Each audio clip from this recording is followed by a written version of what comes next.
कर्ण के बारे में ऐसे 10 झूठ जो आपको सीरियल में दिखाया जाता है, जो खान सर बताते हैं, जो ओझा सर बताते हैं और नशा करके जो यूट्यूबर्स बताते हैं, आज सभी झूठों का फूल खोलेंगे हम। बने रहे हमारे साथ। आप देख रहे हैं अग्नि प्रतिज्ञा। मेरा नाम है राजा मिश्रा। कर्ण छोटी जाति के थे और छोटी जाति का होने की वजह से हमेशा उनके साथ भेदभाव हुआ।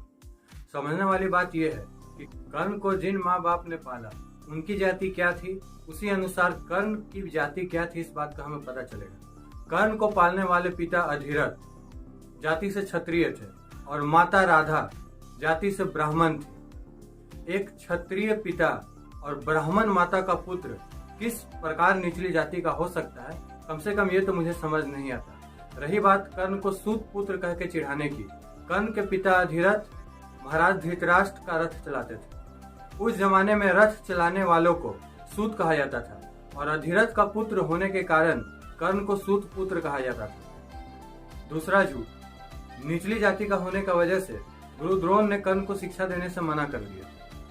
पहली बात तो हम ये जान चुके हैं कि कर्ण निचली जाति का नहीं थे और गुरु द्रोण ने कभी भी कर्ण को शिक्षा देने से मना नहीं किया। सभी राजकुमारों के साथ, कौरवों और पांडवों के साथ कर्ण भी गुरु द्रोण के साथ उनके आश्रम में शिक्षा प्राप्त कर रहे थे। हाँ, गुरु द्रोण ने कर्ण को ब्रह्मास्त्र देने से मना जरूर कर दिया था, क्योंकि कर्ण दुर्योधन और कौरवों के साथ संगत के कारण उसके मन में अधर्म पनप रहा था।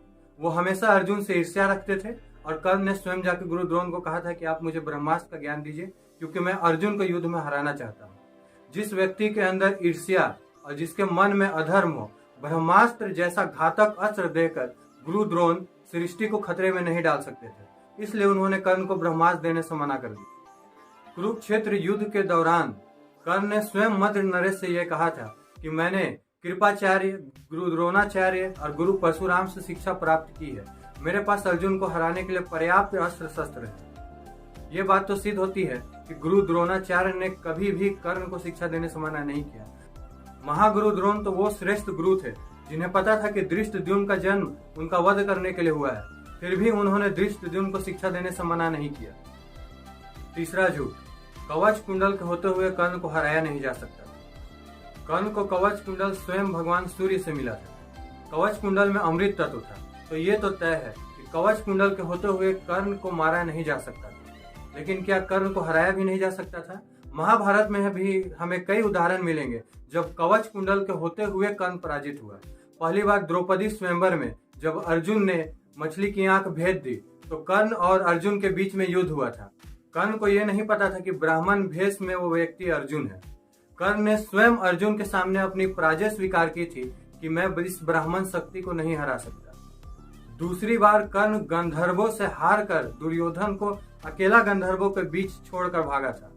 तीसरी बार विराट युद्ध में अर्जुन से 2 बार पराजित होकर कर्ण पीठ दिखाकर भागा था। इन तीनों घटनाओं में कर्ण के पास कवच कुंडल थे, पर फिर भी वो पराजित हुआ। झूठ नंबर 4, द्रौपदी ने कर्ण को अपने स्वयंवर में यह कहकर ठुकरा दिया कि मैं स्वत पुत्र से विवाह नहीं कर सकती। वेद व्यास महाभारत के अनुसार द्रौपदी स्वयंवर में उस वक्त के सभी बड़े योद्धा उपस्थित थे। उनमें से कोई भी उस धनुष को उठा नहीं पाया था, सिवाय एकमात्र कर्ण के। कर्ण ने उस धनुष को उठा तो जरूर लिया था, पर उस पर प्रत्यंचा नहीं चढ़ा पाए थे। कर्ण स्वयं द्रौपदी स्वयंवर में फेल हो चुका था। द्रौपदी ने कभी भी ये नहीं कहा कि मैं सूत पुत्र से विवाह नहीं करूंगी। कर्ण स्वयं पराजित हुए थे। स्वयंवर में सभी योद्धाओं का सफल होने के बाद अर्जुन ब्राह्मण भेष में आते हैं और उन्होंने धनुष उठाया, प्रत्यंचा चढ़ाया और सफलता पूर्वक लक्ष्य का भेदन भी किया। झूठ नंबर 5, अंतिम युद्ध में अर्जुन ने कर्ण को निहत्था मारा था। जो अर्जुन और कर्ण के बीच अंतिम युद्ध था वो कर्ण के जीवन का सर्वश्रेष्ठ प्रदर्शन था। कर्ण और अर्जुन के बीच घमासान युद्ध चल रहा था। कभी कर्ण अर्जुन पे भारी तो कभी अर्जुन कर्ण पे भारी। ये सभी देखते हुए अर्जुन ने रौद्रास्त्र का आह्वान किया। रौद्रास्त्र का उत्तर देने के लिए कर्ण के पास कोई भी अस्त्र नहीं था। अर्जुन ने जैसे ही रौद्रास्त्र का आह्वान किया, अचानक कर्ण के रथ का पहिया जमीन पर धंस गया। यह देखकर अर्जुन ने अपने रौद्रास्त्र को वापस ले लिया। यदि अर्जुन कर्ण को निहत्था ही मारना चाहते तो इसी वक्त मार सकते थे, पर अर्जुन ने ऐसा नहीं किया। कर्ण अपने रथ का पहिया निकालने के लिए जमीन पर उतरे। फिर श्री कृष्ण और कर्ण के बीच धर्म अधर्म की बातें हुई। उनके बीच क्या बातें हुई और कर्ण का वध किस प्रकार हुआ, उस दिन क्या हुआ था, क्या घटित हुआ था, विस्तार से मैं एक वीडियो इसके ऊपर लाऊंगा। फिलहाल आगे बढ़ते हैं। फिर जमीन पर खड़े होकर ही कर्ण अर्जुन से युद्ध करने लगे, और कर्ण पहले नहीं थे जिन्होंने जमीन पर खड़े होकर युद्ध किया। इससे पहले अभिमन्यु, जिन्हें 6 महारथियों ने जब घेर कर मारा तो वो जमीन पर खड़े होकर ही युद्ध कर रहे थे। खैर, कर्ण ने अर्जुन के ऊपर ब्रह्मास्त्र का प्रयोग किया, वो ब्रह्मास्त्र जो उन्हें भगवान परशुराम से प्राप्त हुआ था। अर्जुन ने कर्ण के ब्रह्मास्त्र का जवाब अपने ब्रह्मास्त्र से दिया।